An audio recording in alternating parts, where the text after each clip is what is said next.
Biggie has just reported to us that he has gone away from his policy of no road rage. And Biggie's been very good about this. As of a few years ago, he thought people have gone too crazy, and if you start engaging on the roadways, you could get shot. They could pull out a gun. I had that happen, as you know. Didn't nobody pull the gun, but he kept trying to get me to engage. He wanted me to get out of the car, and I just wouldn't do it. I just sat there and gave him nothing for probably 5 minutes on a very small road in a shopping center 6 or 8 months ago. What happened to you? Well, yesterday I was driving, and there was a car in front of me, and everything was going fine, and the light we were coming up to was green. Mm-hmm. Well, this person comes to the green light and stops at the green light. And I'm thinking, I'm going to give him a second, you know, a little while here. No one behind me. I'm not in a rush. Maybe they're just confused on where they are. They need to turn. Well, she just sat there. So finally, I gave a very polite, again, try not to road rage, just a polite toot. Like a single toot or a toot? No, I gave a single toot, just like a look up from your phone. Okay, you know. All right, yeah. Mm-hmm. And she starts to go, but as she goes, out shoots the middle finger. No. Really? No, sir. Just like that? No, just like that. And my thing is, you stopped at a green light. That's right. I'm in the right here. There's no question you're right. That's... All right. That's a little much, but that was not even one of those. That was an just one. Yeah. That wasn't That's even a different you honk. just That's all you did. You gave him a little quick horn. And not even honk. that, I mean, it was like a low key, just, you know what it is the equivalent of, hey. Hey. Yeah. Excuse me. Mm-hmm. So, excuse me. Out shoots the middle finger. Well, I don't react to it. I just keep on going. Right. We come to the next light. It's red. Yeah. They stop there, obviously, fine. Starts moving. Next light is green. And she starts to slow down. And I'm like, okay. She's going to do it again. This time she's doing it on purpose. Because you're behind her and have given her the... Mm-hmm. Now this time you've and she does it, she stops at the green light. Now let me say this. These are just a one lane go. So it's double line. I can't pass this person. But at this light, there is a turning lane. So now I'm getting angry when she stops at the second green light because she's doing it on purpose. Yep, she is. So I yell with my window open. The effing light is green. Well, you brought the F word into it. Yeah. Okay, yeah. But she's... I didn't pop my head. I just yelled it from inside my car. She heard and you knew that both windows were open at this point? Mm-hmm. Yeah, she heard. And without a doubt, she heard me. Yeah. And she starts to go, and then short stops me. Oh, boy. So This I'm now... aggression. This aggression Yeah, will not this stand. is aggression. Yeah. And there is a turn lane next to me at this point. I look behind me. No one's coming. So I whip it into the turn lane and gun it and fly past her. And as I fly past, I hear yelled out the window, "White devil!" Directed toward you. You're the white devil? You're the white devil. I was, for the first time, I made it 41 years and was, for the first time called the white devil. Was the person in the other vehicle your race or a different race? Different race. I figured. Yeah. I guessed that. Mm-hmm. Yeah. Now it's racial. Yeah, white people tend not to throw white devil around. Now it's racial. That's what you don't use. But do you think black people often think white devil? I do. Yeah, you do. It's a first for me. 100%. Even if it's not said, you think it's thought. It's thought. I think you may be right. Yeah, I think it, and I'm white. This white devil over here. In some instances, it could be cute. Yeah. You may White be. devil. White devil? Yeah. White devil. Okay. Okay. Now, I will tell you this. I thought there was a chance we'd have an altercation because I thought she might Take try off to follow after you? me. Oh, yeah. Well, no, she stayed slow. Oh, she did. And then we came to a busier intersection where I was turning, but I could tell that I think she was looking for trouble or just an altercation because she was slow doing it to the new cars behind her. But this was a busier intersection and, riskier, I think. But she was kind of just slow moving, and I could tell the light turned green. She was doing the same thing to those people. Was she older or younger?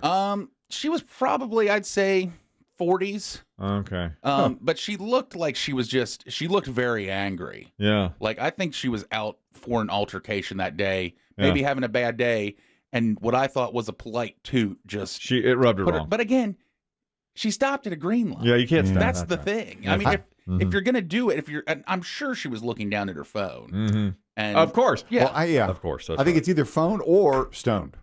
Oh, you think people are just stoned? zonked out. And you know what? My second thought is, you know what you are, Biggie? You're a honky.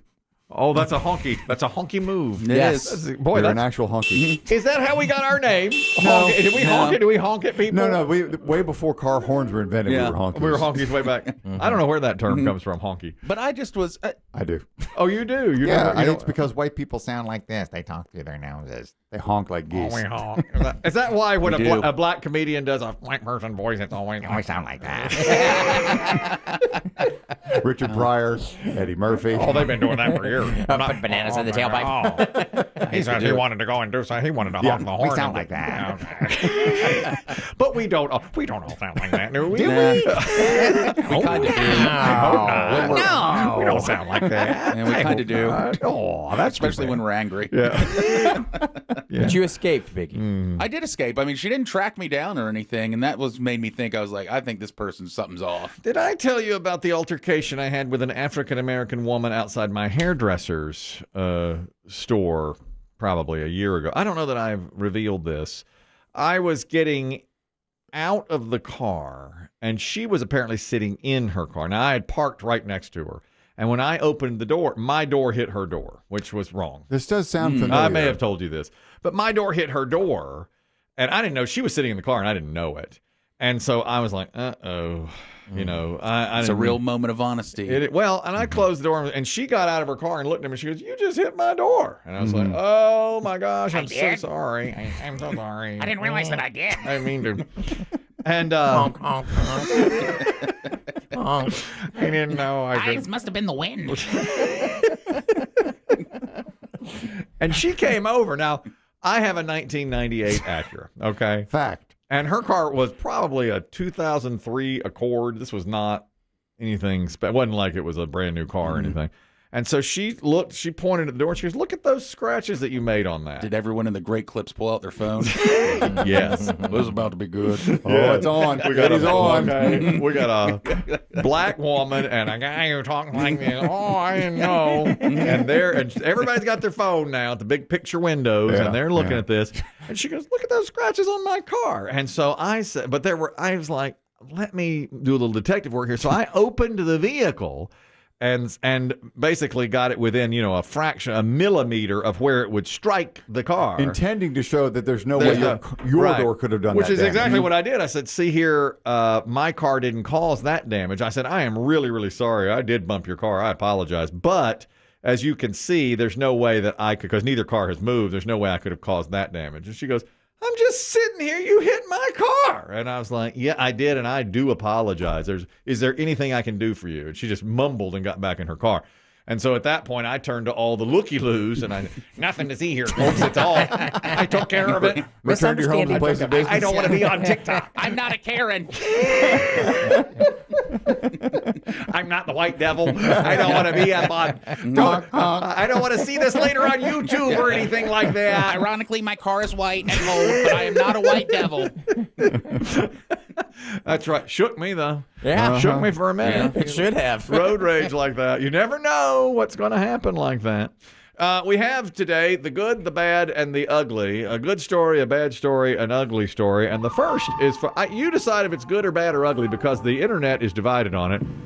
There's an 8-year-old girl named Kinsley Murray from Indiana. And she was allowed to sing the national anthem at the Indiana Pacers game. And a lot of people are saying she's a future star. And some people are saying, man, she churched up this national anthem too much. Stripes and bright stars round on perilous fight o'er the ramparts we watched were so gallantly streaming. And the rockets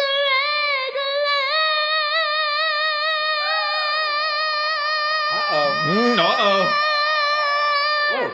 the bombs bursting in Uh-oh. All the players are like, all right, let's get this. They're shuffling from foot to foot. She's 8 now. That the flag was still there.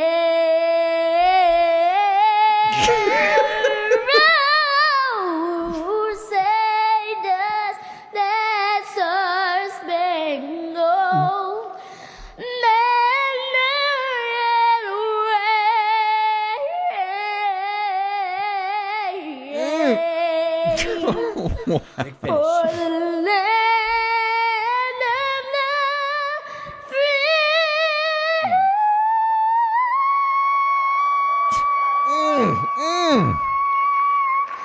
And the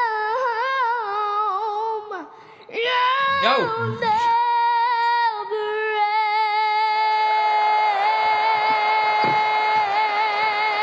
She's only 8, little Kinsley Murray, and they're saying she should be on American Idol or some show like that. I don't know. I don't know about the She's Idol. a little bit pitchy, I Yeah, thought. she's She could use Yeah. some coaching.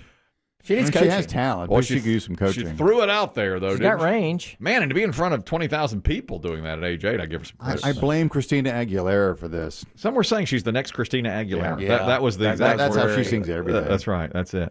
And you know, before her, it was Mariah Carey. The They anthem, all sang like by the way, it took 4 minutes to get through the Yeah, anthem. you could hear it. We only heard the last third of it. Yeah, that's At times like this too, I feel like this is how I know Jesus is real because he's like, send in the singer so I can judge who's going to laugh or not. Send in the 8-year-old anthem singer. We're going to judge an arena full of people tonight. Let's see what happens here. I'll tell you. I mean, the crowd wasn't even murmuring. No. They loved her at the end. Yeah. You know, they gave her a big. To me, it got better at the end.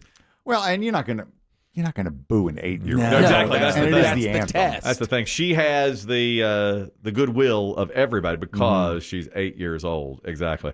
So we'll call it the good story. Was her mom beaming in the yes, on the yes. Her sideline? parents Yeah. were beaming and everything. Absolutely. I mean, it smells like stage mom. oh god. I mean, you can yes. smell it. It really right does. through the speaker. And she was. Oh wait. Of course, she was dressed to the nines and just killed it up there. I know one man who would have booed. BB Shea. You don't like a. BB Shea would have been the most honest He'd person there. He'd boo the loudest. He He'd have does left- that. He'd have left in the anthem to go get drinks and snacks. He does and like, that. I won't be a part of this. Or put his hat back on. Yeah, I will not be a part of this mockery of We, our we national should have been anthem. done 2 minutes ago. Let's start Let's the go. tidbit. Sit down. Let's go. Let's go. Bad story today. It's not been confirmed yet, but several young employees at a Dairy Queen in Kentucky are claiming that their manager was so upset with their performance and behavior that the manager made them eat ice cream laced with cleaning solutions. One of the parents of the Dairy Queen employees, who are young, said this is a crime. They were told by the manager that whether or not they liked chocolate ice cream, they were going to taste it today. Some of the kids had complained that they had a burning sensation when they swallowed the ice cream. What they done is not right. She's right. Well, that is wrong. I think we need more facts. I do too. They're just claiming it. Now, of course, the manager has not been contacted or has denied it. So it's like, we got to investigate this because that's like a poisoning. I mean, you're putting cleaning solution in ice cream and forcing them to eat it. Forceful poisoning. Yeah, but how do you, you force somebody? There's no gunpoint or anything, but if your manager tells you, eat this. Yeah, and if you're a relatively new employee and the manager says we're all eating poison ice cream today.